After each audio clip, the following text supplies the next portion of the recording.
ونبينا ونظامنا وأشرفنا وطبيب قلوبنا وغياثنا وغوثنا ومغيثنا ومعيننا ومولانا محمدا عبده ورسوله صلى الله عليه وعلى آله وأصحابه وذرياته وأهل بيته علماء أمته وشهداء محبته وأولياء أمته أجمعين أما بعد قال الله تبارك وتعالى في القرآن المجيد والقرآن الحميد أعوذ بالله من الشيطان الرجيم بسم الله الرحمن الرحيم سبحان الذي أسرى بعبده ليلا من المسجد الحرام إلى المسجد الأقصى وقال الله تبارك وتعالى في شأن حبيبي إن الله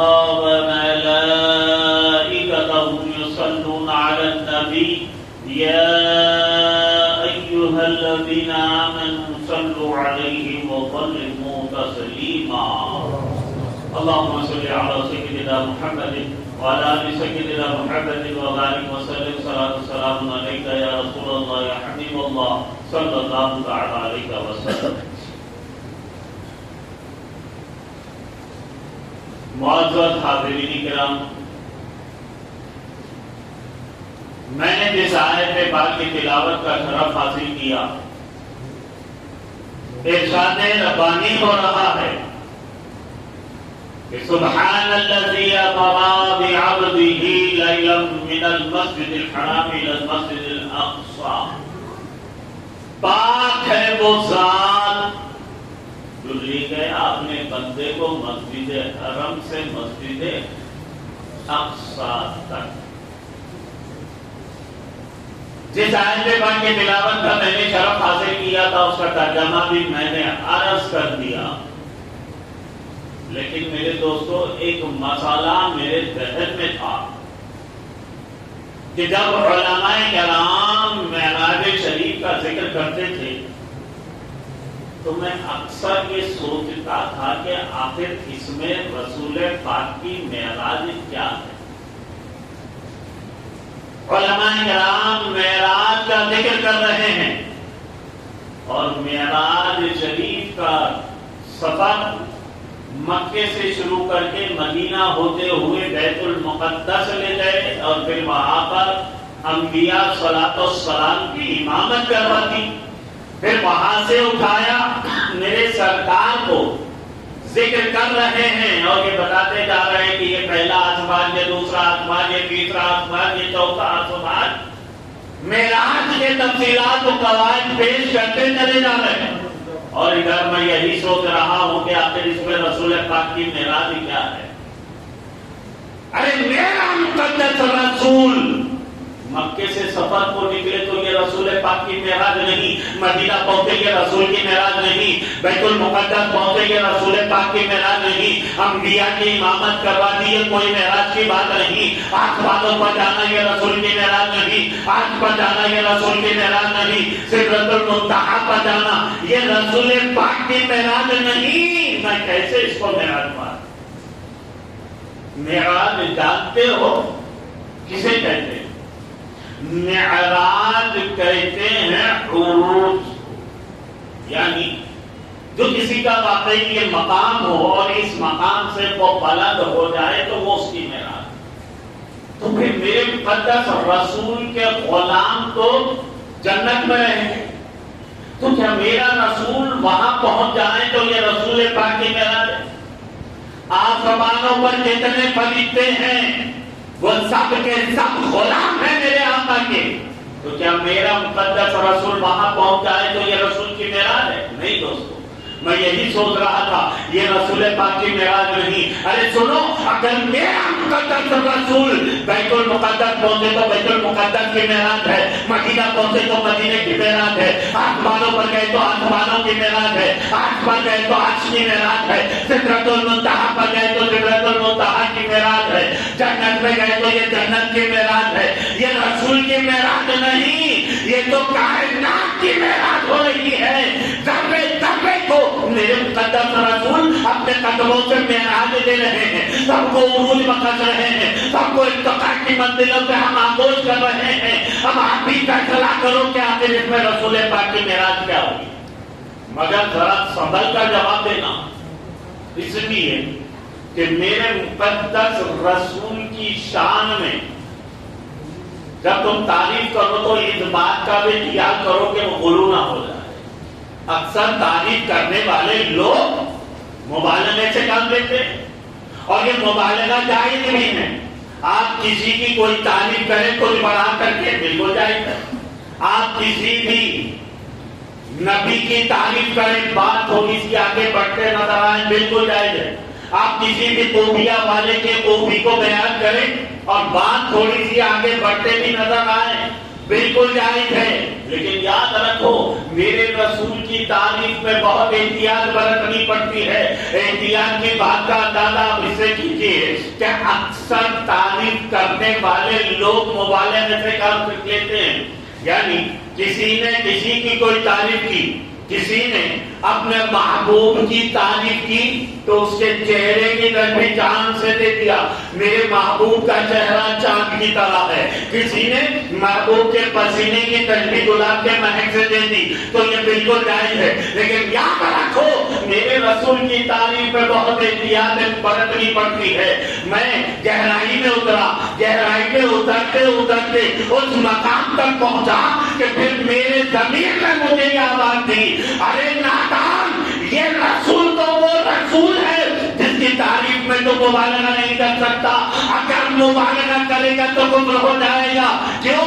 اس لیے کہ میرا مقدس رسول کمالات کی اس منزل پر ہے کہ اب آگے بڑھانے کی کوئی گنجائش ہی نہیں۔ باقی خدا ہے بزرگ تو ہے قصہ مختصر، حسن یوسف دم عیسیٰ یدے بیٹا داری اونچے کوبا آماد آلن تو تنہا داری، میرا مقدس رسول مقام دلہ اللہ پر پہنچے تو کیا یہ رسول کی معراج ہے؟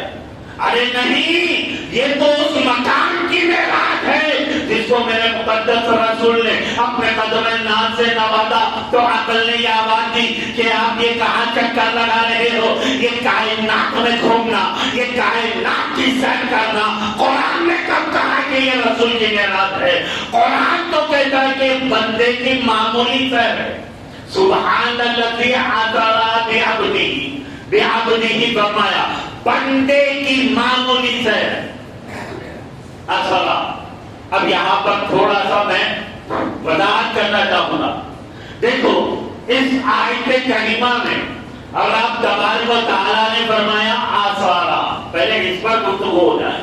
سبحان الذی آسارا، آسارا فرمایا، لیکن میں کہتا ہوں یہ آسارا کی وجہ ذہابہ بھی تو کہہ سکتا تھا، اذہابہ بھی تو کہہ سکتا تھا، آسارا ہی کیوں فرمایا؟ جبکہ ذہابہ بھی اذہابہ کے معنی بھی لے جانے کے ہی ہے۔ اذہابہ ذہابہ بھی کا معنی جانے کے ہیں، لیکن یہاں پر رب تبارک و تعالیٰ نے فرمایا آسارا، آسارا، آسارا کیوں فرمایا؟ تو یاد رکھو دوستو، اس کی نوعیت کو اچھی طرح سمجھتے چلو۔ اذہابہ اور ذہابہ بھی کے معنی تو جانے کے ہیں، لیکن اذہابہ ذہابہ بھی میں جانے والے کے ساتھ لے جانے والے کا ہونا ضروری نہیں ہے، لیکن آسارا میں جانے والا بھی ہو اور لے جانے والا بھی ہو۔ یعنی میرے مقدس رسول کی معراج کا سفر جب شروع ہوا تو رسول پاک کے ساتھ قوت الہیہ تھی، میرے رسول کی رفتار میں قوت الہیہ ساتھ ہے، ان کی گفتار میں قوت الہیہ ساتھ ہے، ان کے کردار میں قوت الہیہ ساتھ ہے۔ تو جانے والے کے ساتھ لے جانے والے کا بھی ہونا ضروری ہے۔ سبحان الذی اسری بعبدہ، پاک ہے وہ ذات جو لے گیا اپنے بندے کو، جس نے سیر کروائی اپنے بندے کو۔ یہاں معراج کی بات آپ کر رہے ہو، لیکن رب تو فرما رہا ہے یہ تو بندے کی سیر ہے، بندے کی سیر ہے۔ سیر کس کو کہتے ہیں؟ سیر کے معنی کیا ہے؟ ٹہلنا ہے نا. سیر سیر اسے کہا جائے گا ٹہلنا جہاں کے جانا اور آنا آسان ہو، تھکاوٹ کا باعث نہ بنے. تو جس کو بندے کی معمولی سیر کہہ رہے ہیں تو آپ معراج کریں، یہ تو بندے کی معمولی سیر ہے. تو پھر رسول کی معراج کیا ہے؟ میں آج آپ کو بتا دوں کہ میرے رسول کی معراج کہاں سے شروع ہو رہی ہے. آپ سنو میرے رسول کی معراج کہاں سے شروع ہو رہی ہے. میرے رسول کی معراج صفت الہیہ سے شروع ہو رہی ہے. میرے مقدس رسول کی معراج صفت الہیہ سے شروع ہو رہی ہے. سبحان الذی اسری بعبدہ، پاک ہے وہ ذات جس نے سیر کروائی اپنے بندے کو، جو لے گئے اپنے بندے کو. لوگوں کو یا تو مغالطہ ہو گیا، وہ غلطی کر بیٹھے ہیں رسول پاک کی بندگی کو سمجھنے. وہ کہنے لگے دیکھو رسول کو بھی بندہ کہا اور ہم بھی بندے ہیں. قرآن کہہ رہا ہے سبحان الذی اسری بعبدہ، پاک ہے وہ ذات جو لے گئے اپنے بندے کو. یہاں بندہ رسول کو بھی کہا اور بندے ہم بھی ہیں، لہذا نفس عبودیت میں ہم رسول جیسے ہو گئے. میرے دوستو آؤ اس باطل خیال کو دور کرنے کے لیے سمجھو کہ میرے مقدس رسول کی شان عبودیت کیا ہے. بڑے اطمینان سے آپ سماعت فرمائیں کیونکہ یہ بات صوفیہ کرام کی ہے، بات عارفین کی ہے. ارشاد فرمایا العبودیت افضل من الرسالہ، عبودیت رسالت سے افضل ہے. اب ذرا سوچو کیا فرمایا؟ عبودیت رسالت سے افضل ہے. تو کس کی عبودیت؟ یہاں ہماری تمہاری عبودیت کا ذکر نہیں ہو رہا ہے، یہاں میرے رسول پاک کی عبودیت کا ذکر ہو رہا ہے جو خود ان کی شان رسالت سے افضل ہے. کیوں؟ اس لیے کہ عبد ہوتا ہے معبود کا، رسول ہوتا ہے مخلوق کا. عبودیت چاہتی ہے اٹھا جانا، رسالت چاہتی ہے ادھر آنا.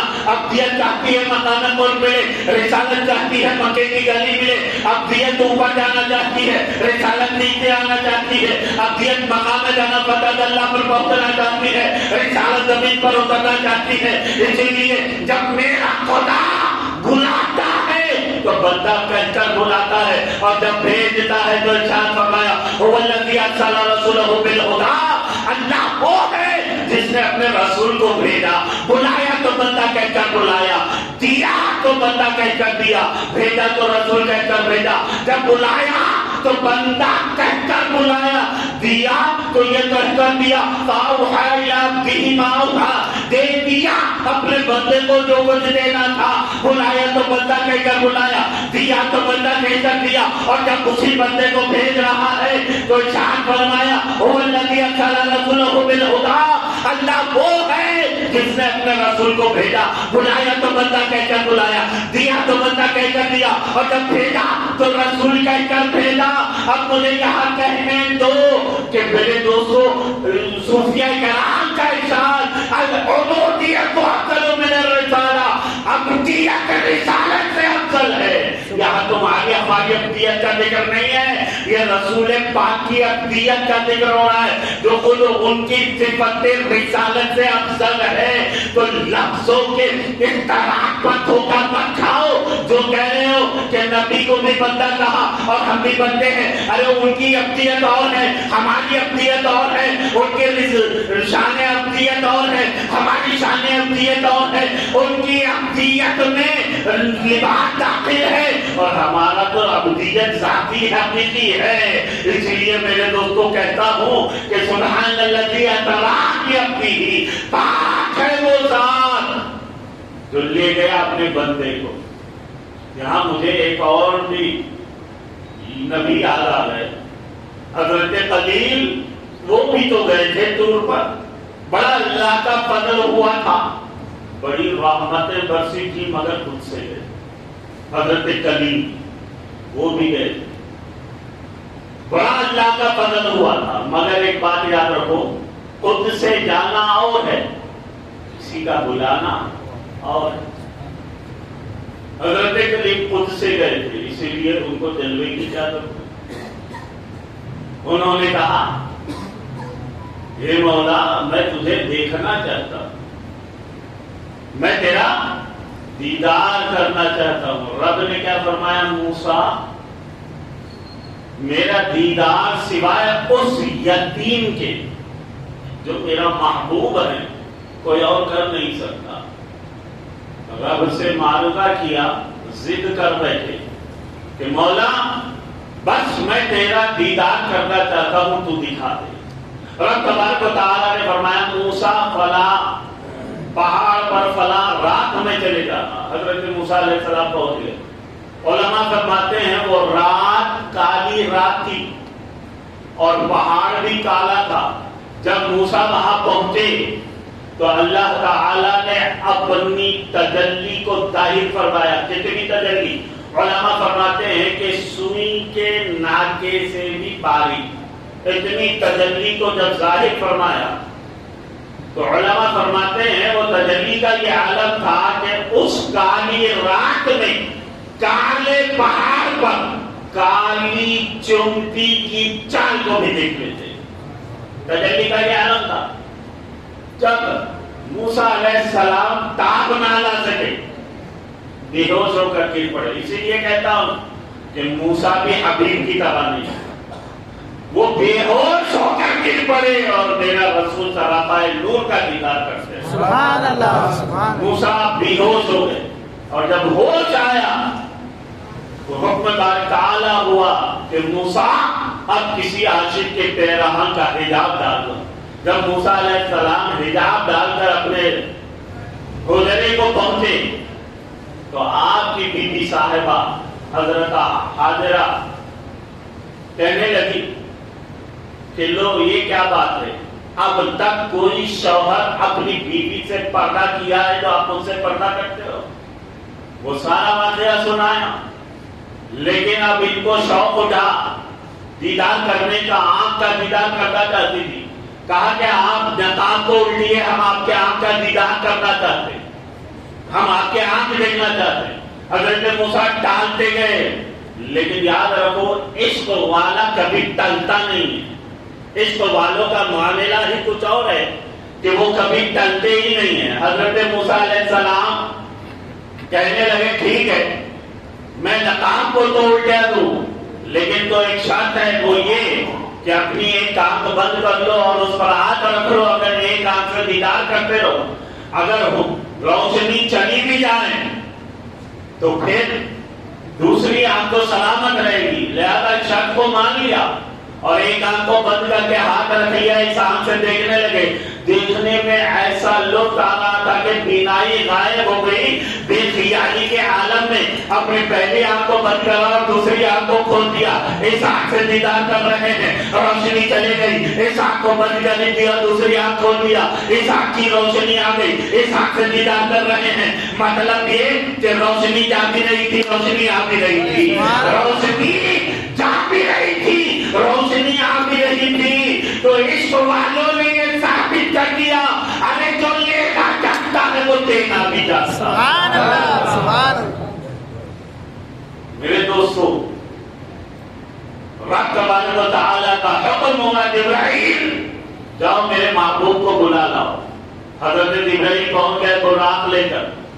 اب ایک بات یہاں پر میں واضح کر دوں، جس وقت میرے آقا کی بارگاہ میں جبرائیل پہنچے تھے، میرے رسول پاک آرام فرما رہے تھے۔ اب جگانا ادب کے خلاف تھا۔ جبرائیل ٹہر گئے، رب کے بارگاہ میں معروضہ کیا، الہ العالمین تیرے محبوب کو کیسے جگائیں؟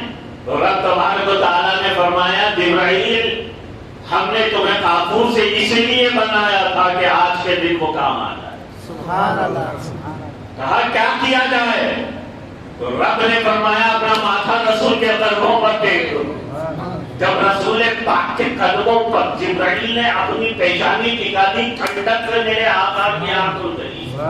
جبرائیل براق پر 70,000 صحابہ کرام کے ساتھ چلے، جبرائیل براق پر لے کر چلے، سدرہ پر براق، سدرہ پر جبرائیل رک گئے، کہنے لگے یا رسول اللہ اب میں بال برابر بھی آگے نہیں بڑھ سکتا، اگر میں بال برابر بھی آگے بڑھ جاؤں تو تجلی کے سوچ سے میرے پر جل کر خاک ہو جائیں گے.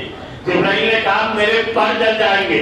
میں کہتا ہوں جبرائیل عقل والے تھے, عقل والے تھے. کاش کے وہ عشق والے ہوتے, رسول پاک کے تحمل کو تاب لیتے اور سدرا کے آگے کا دیدار کر لیتے. وہ سدرا پر رک گئے, کہنے لگے یا رسول اللہ اپنے بال برابر بھی آگے نہیں بڑھ سکتا. عقل والے تھے. اور یاد رکھو عشق والے اور ہوتے ہیں, عقل والے اور ہوتے ہیں.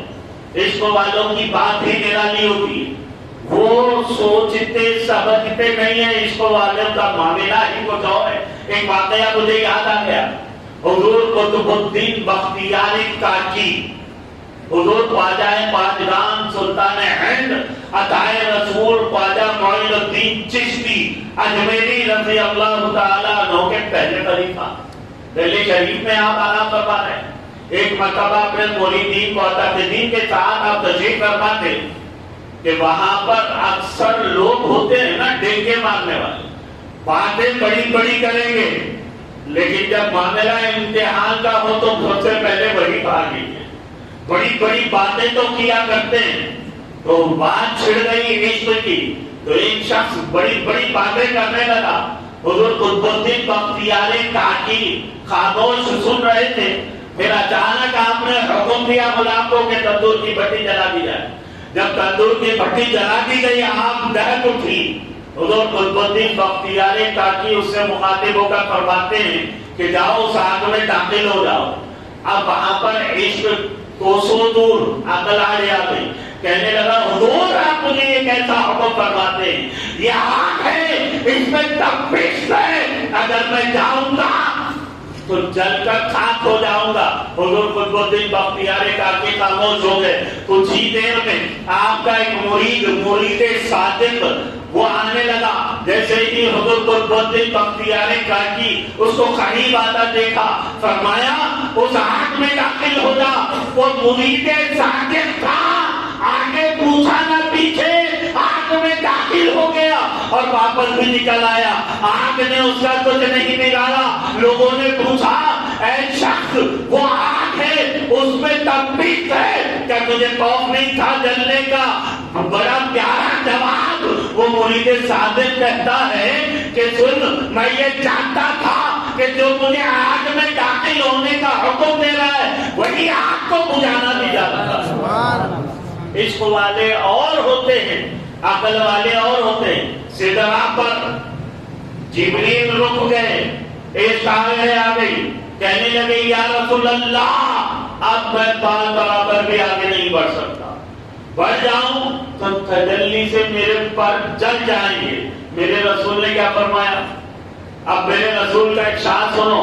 میرے رسول پاک نے فرمایا کہ اے جبرائیل کہے گا تو جو یہاں تک ہمارے ساتھ آیا ہے نا, اس میں ضرور تیری ہی کوئی حاجت ہو سکتی ہے, اس میں ہماری تو کوئی حاجت نہیں.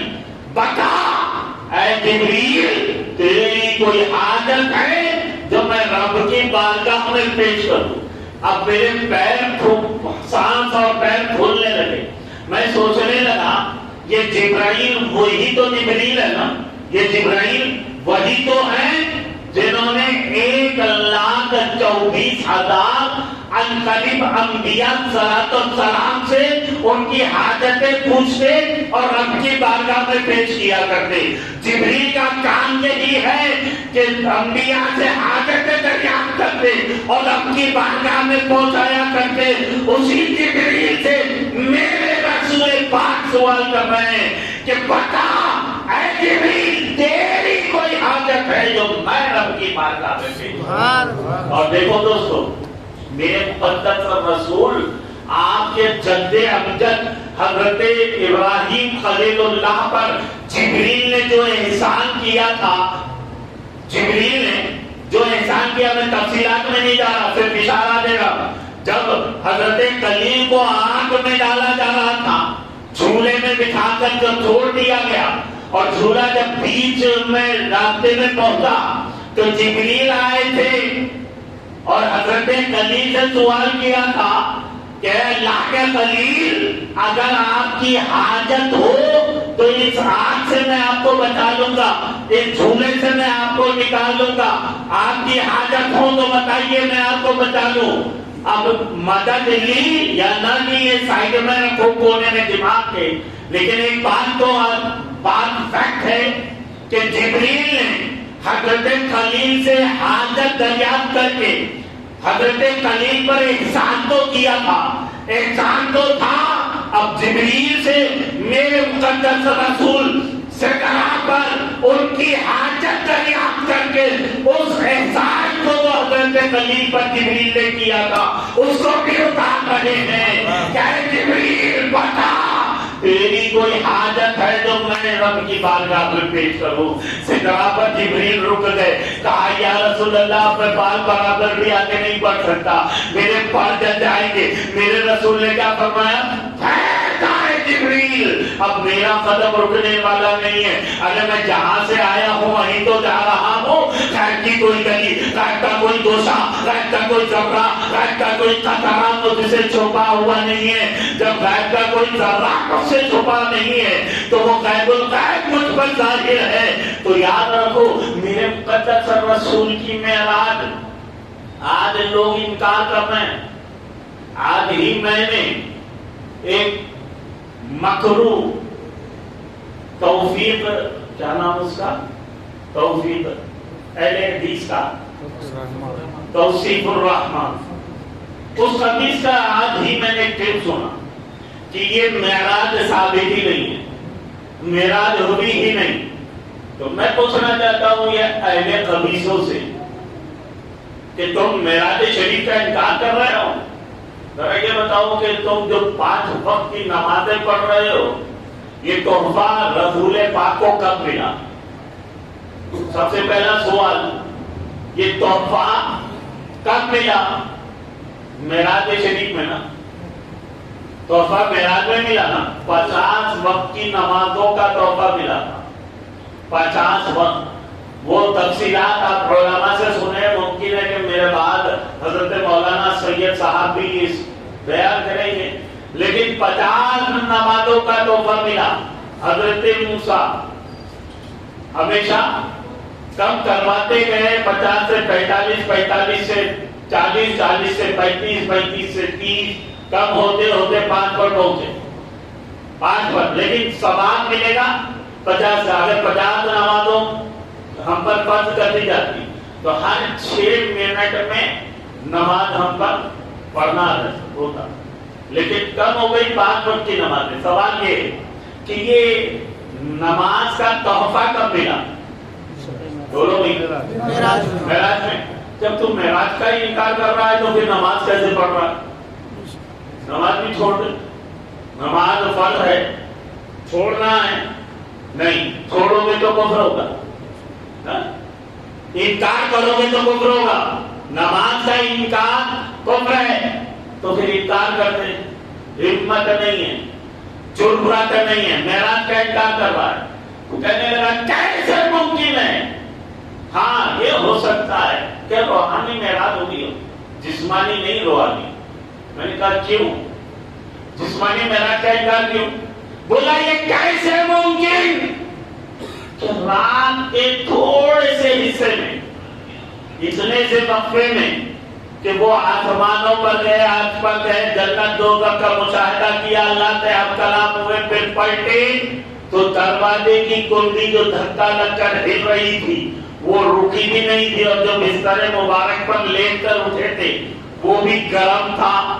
یعنی چند لمحوں کے اندر، لمحہ بھی شمار نہیں کیا تھا کہ سفر ہو جائے میرا، کیسے ممکن ہے؟ میں نے کہا اچھا تو تجھے یہ انکار اس بات کا ہے کہ اتنے سے مقصد میں کیسے میرا دو؟ ارے سن، یہاں سب سے پہلے میں اس کی بات کا جواب دینا چاہتا ہوں۔ تو یہ انکار جو کر رہا ہے نبی کی ذات پر نہیں، اللہ کی ذات کا انکار کر رہا ہے، کیونکہ میرے نبی نے فرمایا میں نہیں، میرے نبی نے یہ نہیں فرمایا کہ میں جانے والا ہوں، ذہابہ بھی ہے، ذہابہ نہیں، اثرا کا لفظ آیا، کیا فرمایا؟ سبحان الذی اثرا، پاک ہے وہ ذات، کون سی ذات؟ رب کی، رب فرما رہے کہ میں لے کر رہا ہوں، اور تو کہہ رہا ہے کیسے ممکن ہے؟ تو تجھے رب کے ارشاد پر بھروسہ نہیں، تو رب کو مان رہا ہے، رب کے ارشاد کو نہیں مان رہا، انکار کر رہا۔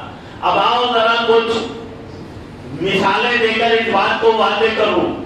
دیکھو دوستو، آج ٹیکنالوجی اتنی ترقی کر چکی ہے کہ اگر آپ کو 20ویں منزل پر پہنچنا ہے، 25ویں منزل پر پہنچنا ہے، تو ٹیکنالوجی کے ایجاد ہو گیا ہے کہ لفٹ میں بیٹھ کر کے بٹن دبا دو، چند لمحوں میں آپ اپنی منزل تک پہنچ جاؤ گے، ہے کہ نہیں؟ لفٹ میں پہنچ جاؤ گے۔ میں پوچھتا ہوں یہ لفٹ بنایا کس نے؟ یہ لفٹ کا ایجاد کس نے کیا؟ انسان نے نا۔ ایک انسان کی ایجاد ہے، ایک ادنا انسان کی ایجاد کہ چند لمحوں میں 20ویں منزل، 25ویں منزل، 30ویں منزل تک پہنچ جائے گا۔ اس پر تو اس کا بھروسہ ہے، وہ اس بات کو ماننے کے لیے تیار ہے کہ ہاں ایسا ایک جھولا ہے جس کو لفٹ کہا جائے گا، جو چند لمحوں میں منزل کو پہنچا دے گی۔ اس کو مان رہا ہے، اس پر بھروسہ ہے، لیکن رب فرما رہا ہے کہ میں لے جا رہا ہوں، تب بھی وہ انکار کر رہا ہے۔ کیسے ممکن ہے؟ یہ جو بٹن ہے لگا ہوا، یہ بجلی کا، یہ کرنٹ کا، یہ ایک انسان کی ایجاد ہے، ادنا انسان جس کو ایجاد کیا، وہ ادھر بٹن آن کرتے ہی ادھر ٹیوب لائٹ سٹارٹ ہو جاتی ہے، ٹیوب لائٹ آ جاتی ہے، لمحے بھی نہیں، بٹن آن کرو سٹارٹ۔ اس کو مان رہا ہے، اور رب فرما رہا ہے میں لے جا رہا ہوں، تو بھی کہہ رہا ہے کیسے ممکن ہے؟ ایک یہودی کا واقعہ مجھے یہاں یاد آ گیا۔ حضور پیرانے پیر غوث الاعظم دستگیر رضی اللہ تعالی ایک مرتبہ بجری سے وعظ فرما رہے تھے، اور پیرانے پیر کا جب وعظ ہوتا ہے تو عالم یہ کہ لاکھوں کا مجمع اس بات پر جمع رہتے ہیں۔ اور پھر کرامت پیرانے پیر کی یہ ہے کہ آج منہاج قادری تقریر کر رہا ہے، تو منہاج قادری کو آواز پہنچانے کے لیے مائک کی ضرورت پڑتی۔ یہ مائک ہو تو میری آواز یہاں بیٹھے شفیع صاحب جیسے سن رہے ہیں، آخری میں بیٹھا ہوا وہ شخص بھی میری آواز کو اتنا ہی سن پاتا ہے۔ کیسے؟ مائک کے ذریعے سے۔ یہ مائک ہی تو ہے نا۔ لیکن پیرانے پیر کی کرامت یہ تھی کہ جب پیرانے پیر کے دور میں جو مائک تو تھا نہیں، ان کی یہ کرامت تھی کہ میرے پیر جہاں بیٹھ کر وعظ فرماتے، جو سامنے بیٹھا والا آواز کو سن پاتا، وہی آواز لاکھوں کے مجمع میں پیچھے بیٹھا ہوا شخص بھی آواز سنتا۔ یہ جیسے پیرانے پیر اس کے سامنے بیٹھ کر ارشاد فرما رہے ہیں۔ یہ کرامت تھی میرے غوث پاک کی کہ میرے پیر وعظ فرما رہے تھے اور معراج کا ہی واقعہ بیان فرما رہے تھے۔ پیرانے پیر نے فرمایا کہ رات کے تھوڑے سے حصے میں نبی پاک صلی اللہ تعالیٰ علیہ وسلم کو معراج کی، اتنے سے مغفرت میں وہ آسمانوں پر گئے، عرش پر گئے، جنت دوزخ کا مشاہدہ کیا، اللہ سے حق کلام ہوئے، پلٹے، دیکھا کہ دروازے کی کنڈی ہل رہی تھی اور بستر مبارک بھی گرم تھا، وہاں سے ایک یہودی گزر رہا تھا، اس نے ہی پیرانے پیر کے الفاظ کو سنا، سنتے ہی دل میں یہ خیال کیا کہ یہ کیسے ممکن ہے؟ وہ یہودی تھا، اسلام کی فطرت سے واقف نہیں، اس نے انکار کیا، بات سمجھ میں آ گئی۔ آج کے دور کا مسلمان بھی کہہ رہا ہے کیسے ممکن ہے؟ تعجب ہے مجھے اس بات کا۔ وہ یہودی دل ہی دل میں خیال کیا کیسے ممکن ہو سکتا ہے؟ پھر وہ اپنے گھر کی طرف چلا، راستے میں بازار تھا، اس نے مچھلی خرید لی، مچھلی لے جا کر اپنی بیوی کو دیا، کہنے لگا کہ یہ مچھلی کو پکاؤ، میں تالاب پر نہا کر آؤں۔ لہذا وہ تالاب پر چلا گیا نہانے کے لیے، کپڑے اتارا، تالاب کے اندر ڈبکی لگایا، جب اندر گیا تو مرد تھا، باہر نکلا پانی سے عورت بن گیا، حسین و جمیل عورت، خوبصورت عورت۔ شہزادہ اتفاق سے شکار کھیلنے کے لیے آیا تھا، دیکھا حسین و خوبصورت عورت ہے، لہذا وہ اس کو ساتھ لے گیا، اس سے نکاح بھی کر لیا۔ 12 سال گزر چکے، 11 بچے بھی پیدا ہو گئے۔ 12 سال کے بعد وہ وہاں پر ایک ایگزیبیشن آئی ہوئی تھی، نمائش، جیسا جنوری میں ہمارے پاس چل رہی ہے، اور یہاں پر بھی اس ایگزیبیشن میں ایک دن ایسا آتا ہے جس میں صرف لیڈیز ایگزیبیشن ہوتی ہے، لیڈیز، زنانہ۔ وہاں ایگزیبیشن آئی تھی صرف مردانے کے لیے، تو شہر کے سارے مرد اس نمائش میں، اس ایگزیبیشن میں چلے گئے، اور یہاں یہ دیکھا کہ عورت بن گیا تھا۔ دیکھا کہ شہر میں کوئی مرد نہیں ہے، لہذا باندیوں سے کہنے لگے کہ چلو آج تالاب پر چل کر نہا لیں، شہر میں کوئی مرد نہیں۔ لہذا پھر وہ تالاب پر نہانے کے لیے گیا اور پھر پانی کے اندر ڈبکی لگایا، جیسے ہی اندر تھا عورت تھا، پھر باہر نکلا مرد بن گیا۔ 12 سال گزر چکے، دیکھا مرد بن گیا، اور اس نے دیکھا کہ کپڑے ویسے ہی رکھے ہوئے، 12 سال گزر چکے، بار بار پوائنٹ آؤٹ کر رہا ہوں، 12 سال گزر چکے، تو کپڑے دیکھا ویسے ہی رکھے ہوئے۔ اس نے فوراً کپڑے پہنا، اپنے گھر کو گیا، جا کر بیوی سے پوچھا کہ تم نے مچھلی بنا دی؟ تو بیوی نے کہا میں پیاز کاٹ رہی تھی نا، میں نے کہا تھا پیاز ختم ہو جائے تو مچھلی پکاؤں، ابھی تو میری پیاز بھی ختم نہیں ہوئی، اب اتنا جلدی لوٹا ہے۔ 12 سال گزر چکے، بیوی کی پیاز بھی ختم نہیں ہوئی۔ وہ سمجھ گیا، دوڑا گیا پیرانے پیر کی اس مجلس بعد میں جا کر کے دیکھا میرے آقا پیرانے پیر اور سے پاک ابھی معراج شریف کا واقعہ بیان نہیں کر پا رہے ہیں۔ 12 سال گزار دیا اور یہاں پر نہ پیاز کٹی، نہ پیرانے پیر کا مجلس بیان ختم ہوا۔ وہ سمجھ گیا، جا کر سرکار پیرانے پیر کے قدموں پر گر گیا۔